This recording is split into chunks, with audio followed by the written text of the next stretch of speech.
responding a little bit to the framework that was set for what a just transition is. And I think we've had a lot of transitions over the history of this country as far as how labor relates to the economy and how our energy system and technology relates to the economy. And to me, a just transition is the opportunity to have this transition do what the other transitions did, which is uplift communities, uplift people of color, uplift everybody who's been marginalized by every other transition. And I think it's a difficult thing to do because, like you said, you have these top level, like high level ideas, and then you have people who have been left back by every single transition that really don't see a self-interest in really engaging in or doing anything other than surviving. So I think my job really is to talk about like the intersectionality of the experience. So, you know, we can talk about the energy transition, but everybody experiences energy systems in different ways. And, you know, when I talk about it, I talk about your light bill, right? How many people have had their lights cut off?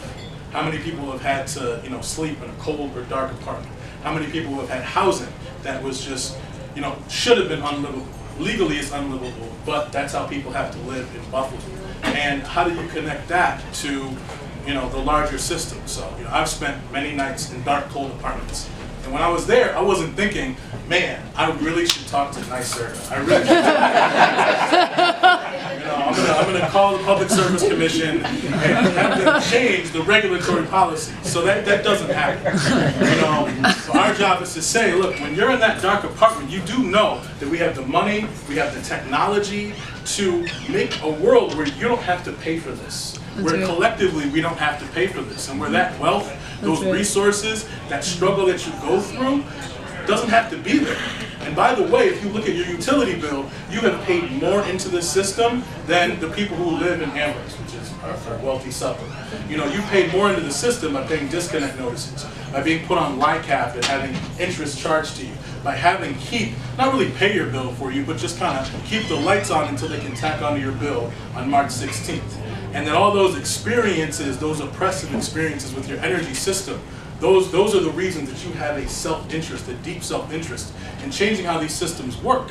And then I think where Jason and other systems come in and programs we use is there's actually an opportunity for you and your children and your family to get jobs and build wealth from those solutions.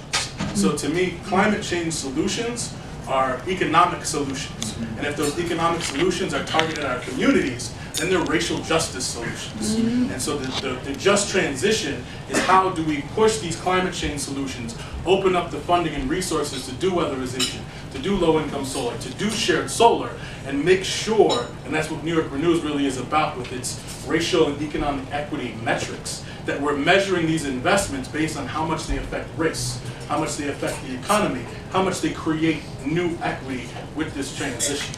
So, you know, my job is to make sure that those things intersect. And I think, you know, a little earlier to Solar Studio, you see how disconnected the investments are right now from regular people. And it's going to take regular people in order to have this movement. And we're in a unique position because of the conflicts with labor, because this transition creates so much potential, has opportunities for capital, where we're in a position where a lot of folks are not really seeing its potential, and we have an opportunity to connect those experiences that people have, to connect those moments that they have of desperation to the potential future of a just transition ahead of a lot of people that want to use that to continue the extraction and to continue the exploitation. So I'm in that unique moment, in that intersection where we can do that. And I think then Jason is more in the position of having some access to opportunities, to weatherization, to different things, but things that are not quite reaching everybody, right? And we had a meeting a while ago where, you know, we talked about all of the determinants that we needed for our solar program, and at our monthly meeting, we had everybody raise your hand if you fit this. And no one raised their hand. So it's like, great, you know, we fought for this solar program, we have this opportunity, but it's still not good enough. And that's also another thing is, you know, making sure that people understand what we have been able to accomplish, but also letting them know that we're still not quite there. We're not where we need to be as far as how our work relates to your house.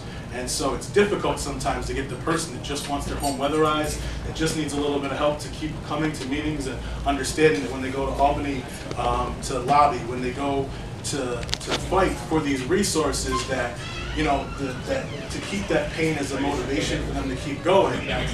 But I think that's all more the motivation to bring in more people and more collective power to really make that transition directly benefit the people that are most affected. And I think, you know, Jason can talk about more of the benefits of the weatherization and Push Green and the programs that we're going to